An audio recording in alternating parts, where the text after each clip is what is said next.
Isa sa mga pangunahing problema ng mga sundalong nakadistino sa iba't ibang bahagi ng West Philippine Sea ang pagkukunan nila ng inuming tubig. Posible na yang masolusyonan oras na maihatid sa kanila ang dalawang solar desalinator. May news to go si Ian Cruz. Sa mga sundalo nating nakadistino sa Ayungin Shoal at ibang bahagi ng West Philippine Sea na inaangkin din ng mga Chino, hindi lang agresibong hukbo ng China ang kalaban, hamon din ang malayong lokasyon na napapaligiran ng tubig. Ang paghatid ng supply ng maluluto at maiinom, ginagastosan ng 300,000 pesos kada biyahe para sa lancha at krudo pa lang.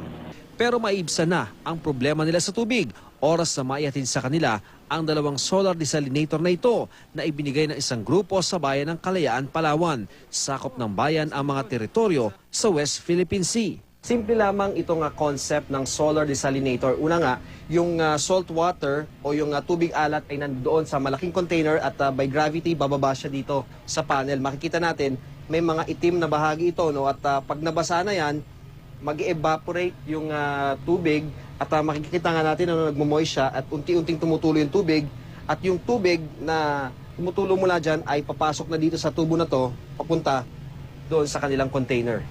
Ang kinagandahan nito, during summer, ang drinking water nila or kung anumang tubig tabang na magamit nila na pwede lang galing dito. Habang abala ang gobyerno sa pagtatanggol sa ating teritoryo, tila napag-iwanan naman sa pag-unlad ang mismong bayan ng Kalayaan kumpara sa ibang teritoryong hawak ng ibang bansa.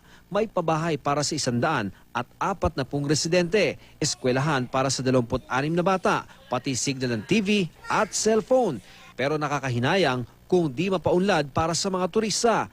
Ang malaparaisong Pag-asa Island na sentro ng Kalayaan, walang airport terminal at guest house. At ang tanging runway, sinira ng mga alon. Kung ikukumpara natin yung eastern part ng airstrip sa yung western part, malaki yung na-scar ng matala heavily damage yung sa western part, doon sa sinasampa ng habagat. Ang kailangan daw nila ngayon, mas malaking tulong mula sa gobyerno, lalo't 52 million pesos lang ang internal revenue allotment ng Kalayaan. Pag kinumpara naman natin yung sarili natin na sa bilis ng ginagawa ng China at saka tayo, talagang wala tayong ihabol, marami silang pera. Pero at wala rin tayong itatapat sa gulo. Kaya kailangan nating magpasensya pero gawin ng tama. Mula rito sa Puerto Princesa, Palawan, Ian Cruz, GMA News.